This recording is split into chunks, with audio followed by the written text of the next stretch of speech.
Before we get into today's edition of Just the Truth, let me tell you about the latest special from Mike Lindell at MyPillow. The standard MyPillow, normally $49.98 for a limited time only, just $14.88 with promo code Joey. Go to MyPillow.com, click on the radio listener specials, and see all the specials. There's a limited quantity of just 10 at this special price. That's $14.88 with promo code Joey. Thanks for joining me in the PhD Weight Loss Studio. To lose weight for the last time, visit myphdweightloss.com. Breaking news last night, it's now official. A ceasefire and hostage deal has been signed by Israel, Hamas, the U.S., and Qatari officials.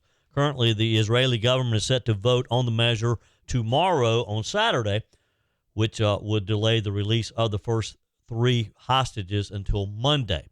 Also, President-elect Donald Trump reminded all parties that a ceasefire agreement between Israel and Hamas had better be finalized before he is sworn into office at noon on Monday. We'll see. It's headed in the right direction. That's good. President-elect Donald Trump's Treasury Secretary, nominee Scott Bessent, faced off with Senator Bernie Sanders during his confirmation hearing, and it was clearly a clash of 2 very different visions for America. And also yesterday, Attorney General nominee Pam Bondi again made Democrat senators who continued with their attempts at gotcha moments. She made them look kind of silly. You would have thought after the first day they would have realized that they're not going to get a gotcha moment over on Pam Bondi. We have some of the highlights for you.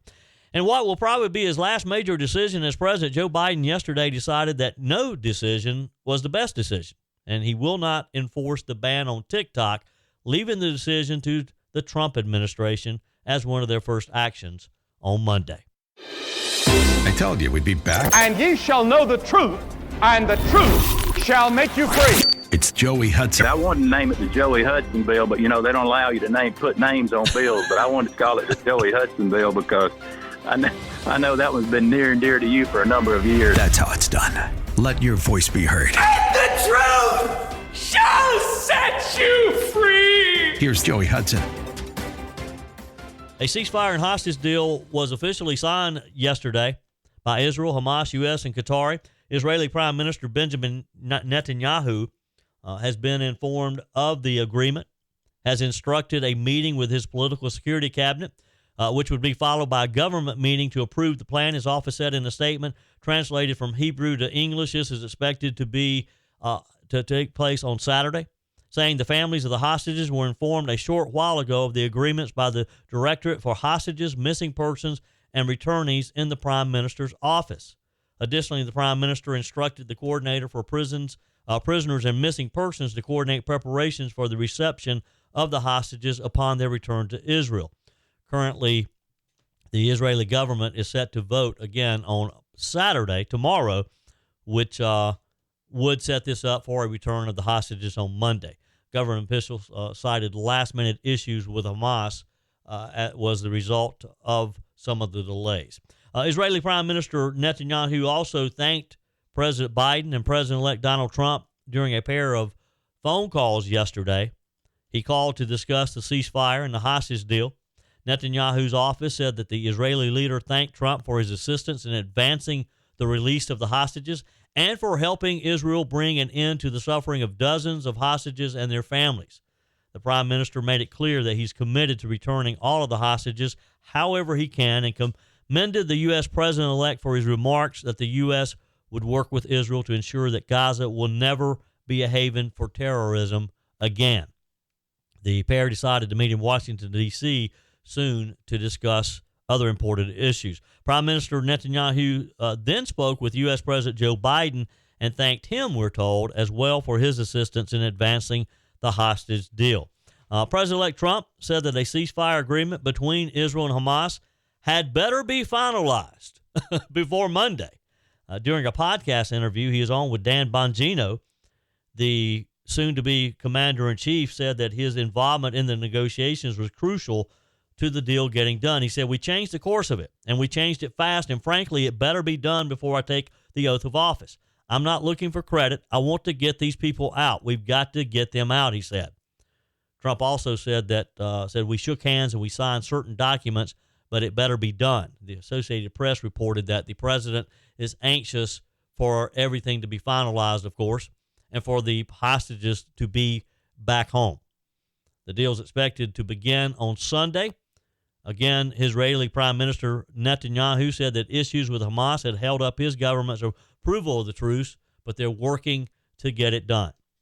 The ceasefire and return of the hostages, of course, is great news for most. It's bittersweet for some. One story is that of an American-Israeli family grappling with the horrors of the ongoing conflict. The parents of Omer Nutra, an American-Israeli hostage killed by Hamas, they're calling the recent ceasefire and hostage deal bittersweet. Omer Nutra's parents, Ronan and Orna Nutra, spoke with Fox News. Their son was captured on October the 7th, 2023, during the Hamas's brutal attack on the Israeli communities in the south of Israel. Since then, Hamas has used his body as a negotiation chip to extract concessions from Israel, his parents say. This is an unspeakable tragedy. It's a stark reminder of just how barbaric Hamas is, and we can't forget that. His mom, Orna, expressed both hope and pain in her interview, saying it's a very tough moment. American hostage Omer Nutra calling this a deal with the devil, but support the compromise. They hope for the return of their son's body so he can be buried properly. Omer's parents, Ronan and Orna, are joining us now, and welcome to both of you. For so many of us who have been watching and following your story, we can only imagine how you feel in this moment. Please do share with us your thoughts. It's a tough moment. On the one hand, we're very, we're happy and excited for the families that will hopefully get to see their loved ones after such a long time. You know, it's been over a year since the previous release, and this is long overdue. We've been advocating for this fiercely for such a long time. And of course, for us, it's unfortunate that we received the news a month and a half ago that Omer was killed on October 7th. Obviously, we were devastated, and this is something we are going to have to deal with. But even after receiving that news, Omer is still not home, and he hasn't been since October 7th. So we are looking forward to beginning this deal finally and pushing through all the phases, because Omer is not expected to be brought back in the first phase. And we need to make sure that he is brought back and that he receives a respectful burial. And at this point, we pray that his mom and dad can get just that. Wow, that's a very sad story, and that's one of many stories. On the one hand, we're happy, we're excited for the families that will hopefully get to see their loved ones alive. On the other, we're trusting President Trump to ensure that this very fragile deal is completed. Our husband, Ronan, added, "We're appalled by Hamas's use of hostages and the deceased as pawns." Now, let's not forget what this family and so many others have endured. Hamas's tactics of using hostages, both living and deceased, for the leverage is inhumane, is brutal. This fragile ceasefire and hostage deal is at a very critical moment, but it's just the beginning. As Ms. Nutra said, it's bittersweet and fragile. The Nutra family is placing their trust in the incoming Trump administration to follow through. And I can't stress enough that we need to be hopeful, but we also need to be realistic. Until it's done, it's not done. After the initial announcement on Wednesday, there seemed to be a pause by the Israelis. Israel's ambassador to the United Nations said that he's confident that the ceasefire and hostage deal would be approved by the Israeli government. Ambassador Danny Danon said that he's optimistic the deal will be finalized despite attempts by Hamas to gain more concessions at the last minute. Well, Sandra, we are committed to bring back all the hostages. Hopefully in the next week, we're going to start to see a few of the hostages coming back to their homes. I want to remind you, 15 months in captivity. We're talking about children, babies, women that are being under tremendous suffering, torture, starvation, sexual assaults. So we are doing our best to bring them back home. That will be the first stage. And during the first stage, we will be able to negotiate the future. But if you ask me about the vision first we bring them home, all of the hostages, and then we will not allow Hamas to control Gaza, because we know if Hamas will stay there, it will be dangerous for Israel, and there will be no future for the Palestinians in Gaza. The ambassador confirmed that Israeli representatives as well as intelligence officials are in Doha, Qatar, negotiating the final points of the deal. Again, expected to be voted on tomorrow. And we just pray that that happens. I mean, that would be horrible for this to fall apart after we're this close. But again, you got to remember who we're dealing with. We're dealing with animals who, as this poor family that I introduced you to a minute ago, that they've used the body, the dead body of their son, as a negotiating tool to try to get more concessions out of Israel. They'll do anything. That's why Hamas cannot ever be allowed again to control Gaza. Hamas has to be shut down once and for all, or we could be right back in this situation, or I should say Israel could be right back in this situation next year. There's a lot of talk about making America great again, and it begins with making America healthy again. Dr. Ashley Lucas and her team at PhD Weight Loss are at the forefront to educate and guide you to be your best self. The millions being spent in propping up Big Pharma are astounding, only to create long-term dependency and harmful side effects. Let's take a natural approach that isn't connected to a pharmaceutical company's bottom line. The coaches at PhD Weight Loss will show you how. The entire program is centered around science and nutrition, a proven roadmap that has helped over 8,000 clients lose over 331,000 pounds. You'll learn what to eat and when, how to quiet cravings, and finally get rid of that belly fat. Plus, you'll never take a medication. How many pounds would you like to lose in 2025? Do it the natural way with PhD Weight Loss, here to lead the charge to make America healthy again. Call PhD Weight Loss and schedule your consultation. 864-644-1900. That's 864-644-1900, or go to myphdweightloss.com. Your comments are welcome on the Firmin Ford text line, 864-477-JOEY. That's 864-477-5639. Emails always welcome, joey@joeyhudson.com.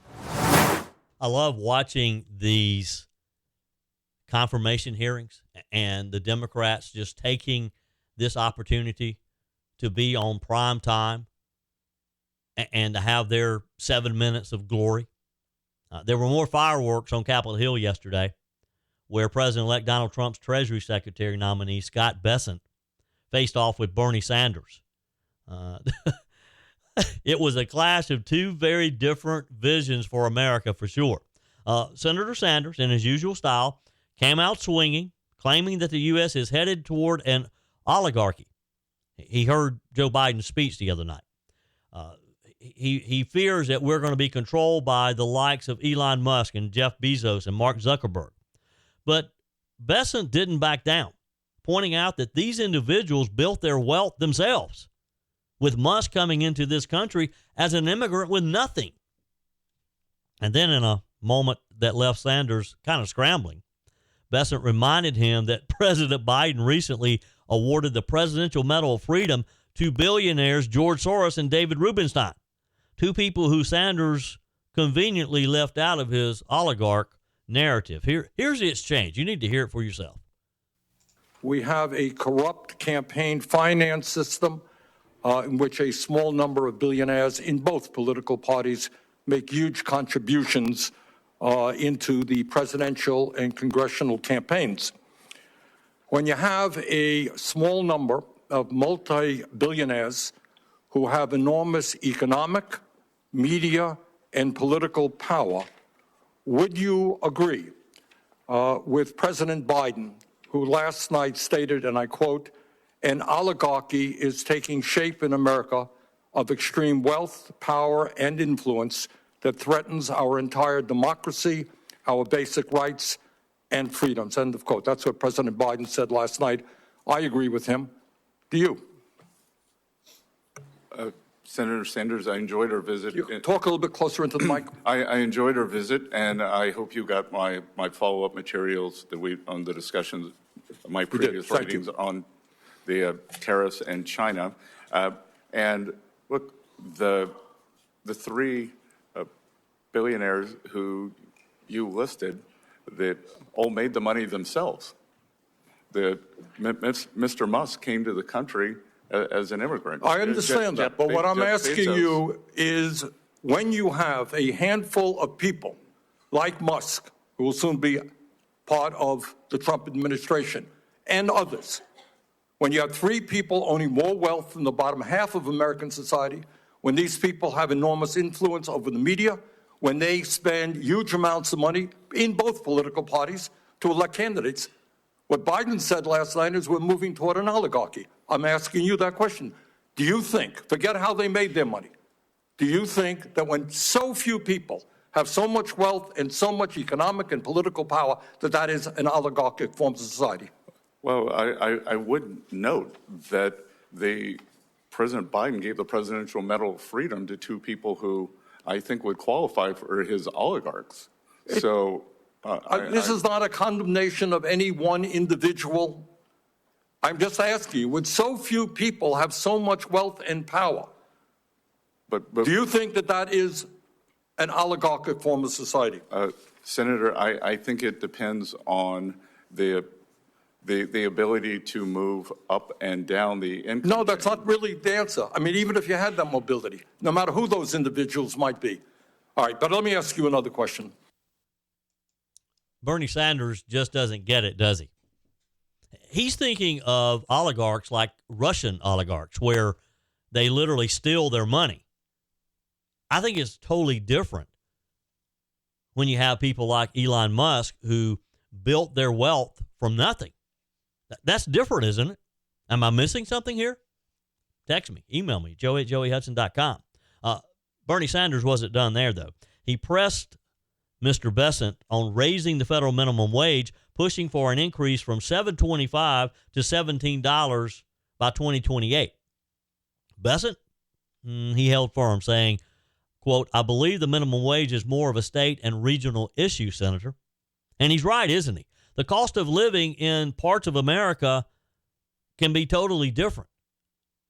They're not the same if you're looking, if you're comparing South Carolina, for example, with New York City, or parts of North Carolina, parts of Georgia with California. A one-size-fits-all federal mandate doesn't make a lot of sense, I don't think, does it? Here's the real headline, though. Bessent emphasized the urgent need to renew the 2017 Tax Cuts and Jobs Act. These tax cuts, of course, championed by President Trump, and he believes it was a major part of his economic plan that got the economy rolling. They've been a lifeline for America's middle and working classes. Bessent warned that letting these cuts expire would create an economic calamity that would hit everyday Americans the hardest. He called it the single most important economic issue of the day. And it is. This is the kind of leadership we need, folks. Bessent is laser focused on keeping our economy strong, putting America first, and standing up to socialist policies and people like Bernie Sanders. Meanwhile, down the hall, Democrat Senator Mazie Hirono did not disappoint again today. The senator from Hawaii faced mockery again on social media over her open questions to Interior Secretary nominee Doug Burgum during his confirmation hearing. Thank you, Mr. Chairman. Welcome. As part of my responsibilities to ensure the fitness of nominees before any of the committees on which I sit, I asked the following 2 initial questions. First is, since you became a legal adult, have you ever made unwanted requests for sexual favors or committed any verbal or physical harassment or assault of a sexual nature? No, Senator, I have not. Have you ever faced discipline or entered into a settlement related to this kind of conduct? I have not. Conservative commentator Chad Prather posted on X, "This lady has issues."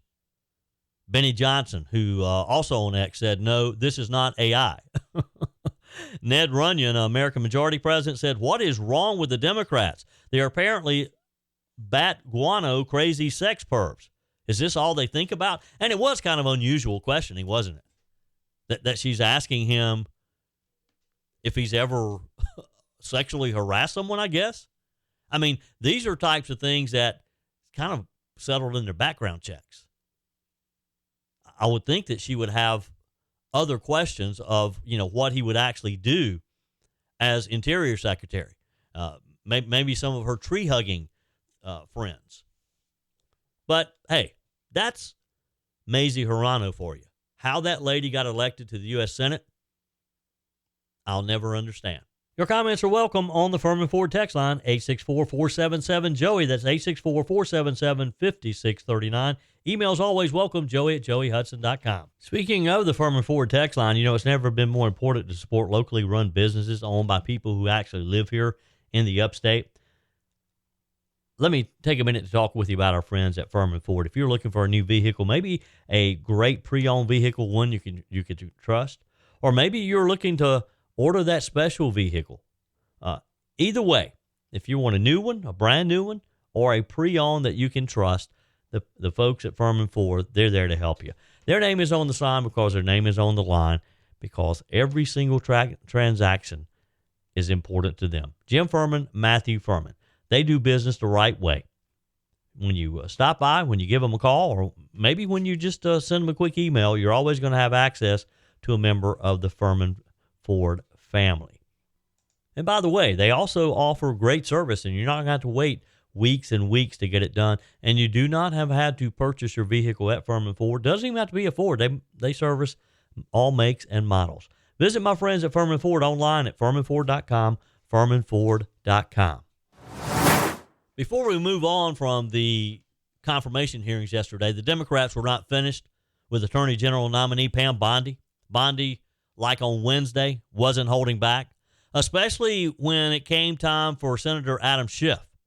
Yes, the same Adam Schiff who was censured by Congress for promoting the Russia collusion hoax.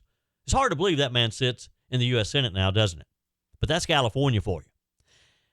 He tried to corner her with some political gotchas, like he always does. Schiff started by grilling Bondi about whether she'd investigate Trump's political opponents, specifically asking about Liz Cheney and former special counsel Jack Smith.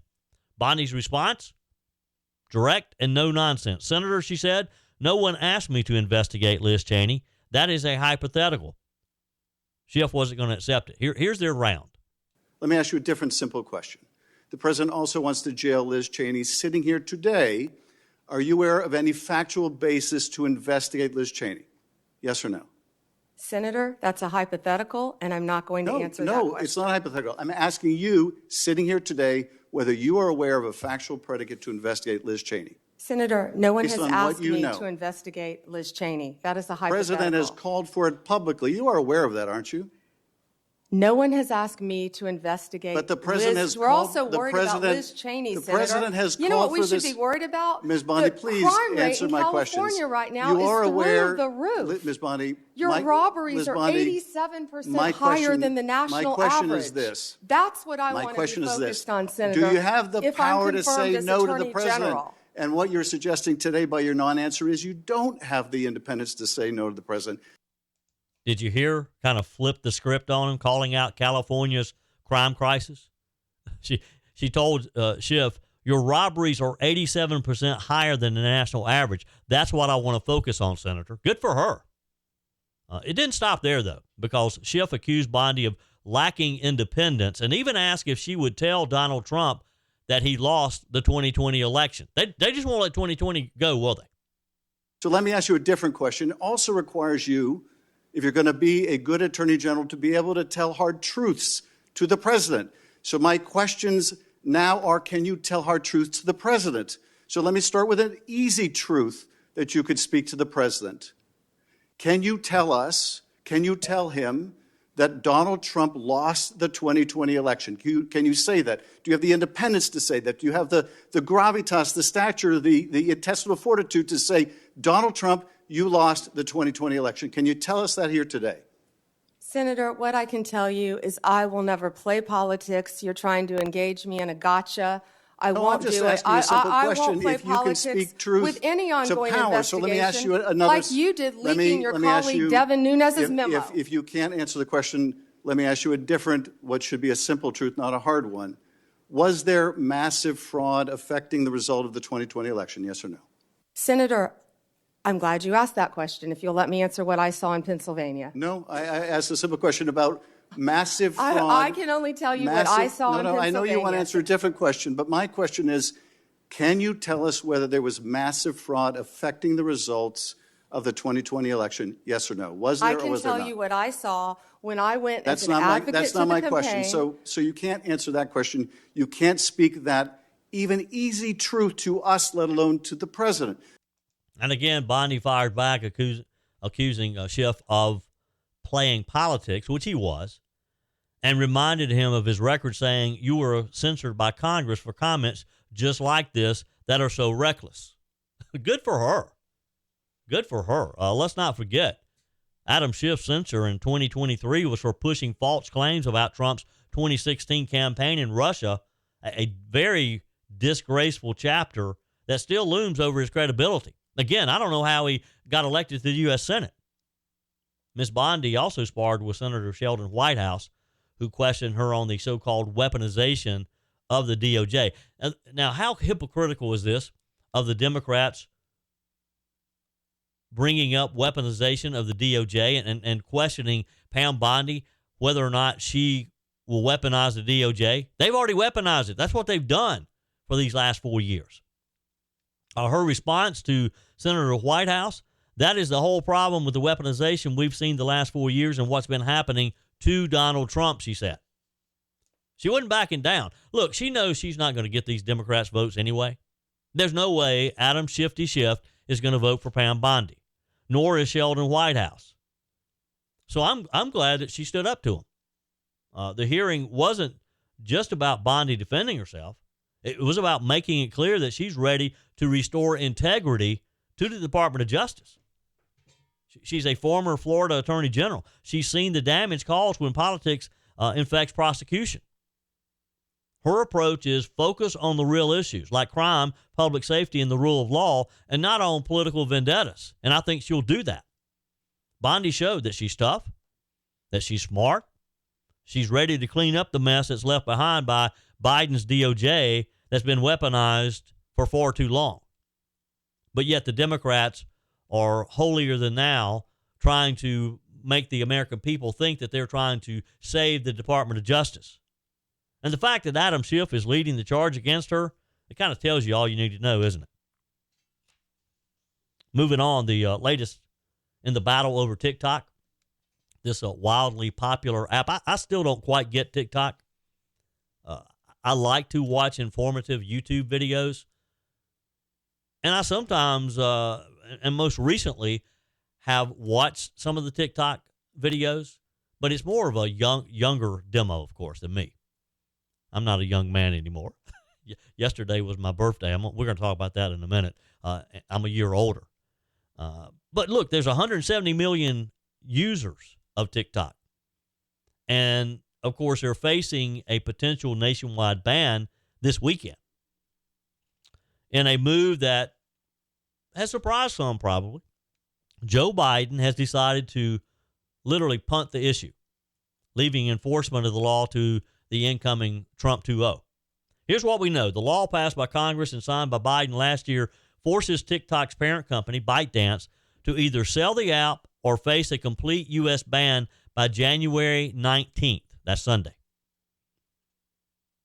Instead of following through, Joe Biden has decided to pass the buck to President-elect Donald Trump, which is fine. I'm good with that. Let Donald Trump decide this. TikTok, meanwhile, says that they may still shut down operations on Sunday if there's no action taken. Here's where things get a little interesting. Trump's incoming National Security Advisor, Mike Waltz, says that the new administration is ready to work on a plan to keep TikTok running. Waltz hinted at possible executive action to delay the ban for maybe 90 days or so until they can kind of get in there and work on the deal, provided he feels like there is a deal to be made. And this isn't about saving dance videos or viral trends. Supporters of the ban argue that TikTok, under ByteDance's ownership, gives the Chinese Communist Party access to the personal data of millions of Americans. They say that this poses a serious national security threat. Does it? I don't know. I don't know enough about how this software works. It makes me suspicious. I know that Facebook knows a whole lot about me. I know that Google knows a lot about me. At least those are American companies. That's why I've been a little leery of TikTok. But there's some good stuff on there, what I've seen. Even the Supreme Court is weighing in. TikTok has challenged the law, of course, claiming that it violates their First Amendment rights. But during oral arguments, all 9 justices seemed skeptical, signaling that the court could probably greenlight the ban as early as maybe today in an emergency decision. And adding to the drama, now get this, this is the old politics makes strange bedfellows. TikTok CEO Xu Zhi has been lobbying to save the app. Of course, he visited Trump's Mar-a-Lago last month, talking to Trump. Xu is expected to attend Monday's inauguration, joining a who's who of tech giants like Elon Musk, like Mark Zuckerberg, like Tim Cook, like Jeff Bezos. This guy's going to be there. His company may be banned on Sunday, but he's planning to be at Trump's inauguration on Monday. Do you find that as odd as I do? Here's what we know. President Joe Biden did have an opportunity to follow through on this law, a law that he signed, and address what some believe is a critical national security issue. But for once in these final days, and he's made a lot of last-minute decisions, a lot of last-minute pardons, commutations. He's given away billions and billions of more student loan debt. Joe Biden has done a lot in these last few weeks to hurt America. He's given away billions more of our money to Ukraine. I mean, there's probably things that we don't even know he's done that would scare all of us. He's kicking the can down the road, leaving President-elect Trump the option to make the decision, and I think that's a good thing. What do you think? Are we playing with fire if we allow TikTok to continue? Text me, email me, joey@joeyhudson.com. On the text line, and thank you for all of your texts and emails and your comments on Facebook yesterday.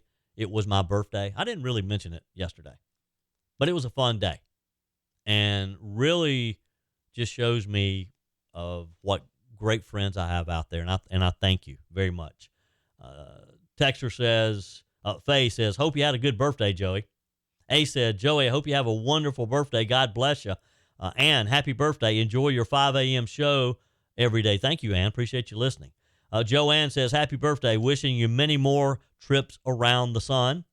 Elaine says, happy birthday, Joey, from Sacramento, California. Look at that. Looking forward to Monday, 1/20/25 with you. Oh, boy, I'm looking forward to Monday, too, Elaine. And thank you for listening and commenting from Sacramento, California.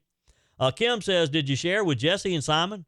I hope you have the best year ever, my friend. Kim, of course, is talking about it. I posted a photo of the cup of coffee and the buntini that Peg had for me yesterday morning to start my birthday off when I kind of wrapped things up, and she had it all ready for me. And Kim knows, she's seen me post some things in the past where Jesse and Simon, they get buntinis on birthdays too. And it's so funny because they know all about it. They knew when Peg got the buntini out and had the little candle on it, they got so excited because they knew they were going to get one as well. That's how we do birthdays. And you know I love my Jesse and Simon. So it was a fun day, and thank you all for your many messages. I tried to respond to as many as I could, and I'll still do it. You may be a day or two. But it just really shows me what a lucky man I am to have you guys to share life with. And I appreciate that very much. We're just days away from President Trump taking office, and that's what we're all focusing on. I leave tomorrow to head up to Washington. I'm so excited to be there to see this firsthand. Of course, Sunday night, we have the South Carolina Ball. Looking forward to that, seeing a lot of my friends from South Carolina, many who live in Washington, who work in Washington, but are from South Carolina. When we leave there, we're going to head over to Charlie Kirk's inaugural ball as well. That's going to be a good one. he announced some of the entertainment. Of course, the Village People are going to be one of the bands there. That's going to be fun. A interesting poll, though, that of all people CNN released, shows that 56% of Americans say that they expect Trump to do, quote, a good job as president. And this kind of tracks with some of the most recent polls, too. I think it was Pew Research who released one not long ago, too, right around Christmas, who talked about, they used words, and they wanted you to choose a word that you thought of going into 2025 and with the new Trump administration, and hope was that word. And I think that's what we are feeling, isn't it? Is we feel like that at least we have a chance now with Donald Trump. The 56% of Americans expecting President Trump to do a good job, that's a pretty big jump from the 48% when he was elected in 2016 the first time. And I think that is indicative of a lot of people just didn't know what to expect with Donald Trump in 2016. You and I did. But a lot of other Americans weren't quite sure. They saw him as this TV personality and this billionaire developer. They didn't know if he could do a good job as president or not. But he showed them. And that's why it went from 48% to 56% a few years later. It's clear that the country is ready to see results from Donald Trump's America First agenda again. That's not all, though. The poll also shows that 55% approval for how Trump has handled his second transition into office. That, too, was an improvement over 2016, when 40% approved of how he handled the transition 8 years ago. His favorability rating is now at 46%, the highest it's been since his victory over Hillary Clinton. I mean, people in America are just embracing Donald Trump. Now you may think 46%, that's low. No, that's a good favorability. Unfortunately, our country is so divided right now. It's very. I don't know the last president who did have over a 50% overall approval rating. It's been a while. I'm sure Ronald Reagan did. Here's the key takeaway, though, of this CNN poll. Americans are optimistic about the future. A majority, 56%, believe that the economy will be very or somewhat good after Trump's first year back in the White House. Even better, 52% think the country's better off overall after Trump's second term. Now, let's talk about Trump's campaign promises, because he made a lot. According to the poll, the American people believe he's going to deliver on most of them. 80% think that he will impose tariffs on goods from Mexico, Canada, China. That was a key plank in his strategy to revitalize American manufacturing and to negotiate with some of these foreign countries. 74% believe he'll follow through on his pledge to detain and deport migrants who entered the country illegally. 74%. I don't know that 74% of Americans agreed or believed anything Joe Biden was going to do these past 4 years. Do you? The question is, do the illegals who are here, do they believe him? Are they getting a little nervous, a little antsy? And maybe they'll self-deport. I think you're going to see a lot of them head back home themselves. If you make it very clear that those who break the law, in addition to breaking the law to coming into our country, are going to go back, not going to pass go, not going to collect $200 or whatever it is, and they're not going to have a get-out-of-jail-free card either. They may just go back on their own. And I think that may be part of how Trump thinks this is going to all play out. 56% think that he'll shut down the southern border. The numbers still show confidence that he will continue his tough stance on immigration and that we'll all be better off because of it. There's even optimism about his ability to tackle some of the big challenges like reducing the size and cost of the federal government. 54% think he can. 49% believe that he is likely to end the war in Ukraine. Bottom line, the American people, we're ready for action.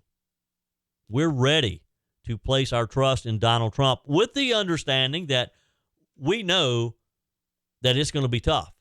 on some of these issues. We know that the economy, for example, it may take a little time. Inflation is not going to just plunge next week because Donald Trump says the oath of office on Monday. But I think just with Americans believing that it can, with Americans actually thinking that we can improve the economy, that prices will come back down, that inflation will go away. If you think it, what's the old think and grow rich? If you think it, and if we all think it, it can happen. And that's what the American people are wanting. We're placing our trust in Donald Trump to deliver on his promises and to steer the country toward a brighter future. Because we're tired of where we are now. We're ready for a change. By the way, did you realize that Joe Biden is going to spend his last full day as president in my home state of South Carolina? I don't know why. Speculation is that he's coming to South Carolina for his last day because South Carolina put him in the White House, and it did. He had lost primaries, came to South Carolina, and James Clyburn put him over the top. I don't know, but he will be here on Sunday, the 19th. That's it for today's edition of Just the Truth. Thanks for joining me in the PhD Weight Loss Studios. To lose weight for the last time, visit myphdweightloss.com. If you haven't joined my mailing list yet, visit my website, joeyhudson.com. Click on the Connect with Joey button so that you can receive our emails and the most up-to-date news. Also, join me on my YouTube channel. Be sure and like, comment, and subscribe. Just search for Joey Hudson. As always, thanks for spending a few minutes of your day with me. Do me a favor and forward this episode to a few friends. Just click on the share button and send to your contacts. We need to build an army of conservatives to win our country back, and we can do that by continuing to share the truth with our friends and family. Keep those comments coming via the Firmin Ford text line 864-477-JOEY. Email to joey@joeyhudson.com, and I love your messages on the MyPillow message line. Again, that's 864-477-JOEY, 864-477-5639. Be sure and take advantage of the MyPillow special, just $14.88 on the standard MyPillows when you use promo code Joey. Order online at mypillow.com or call 800-893-4053. We're back again tomorrow and hope you'll plan to join us. Until then, remember, God's got this. He's still in control.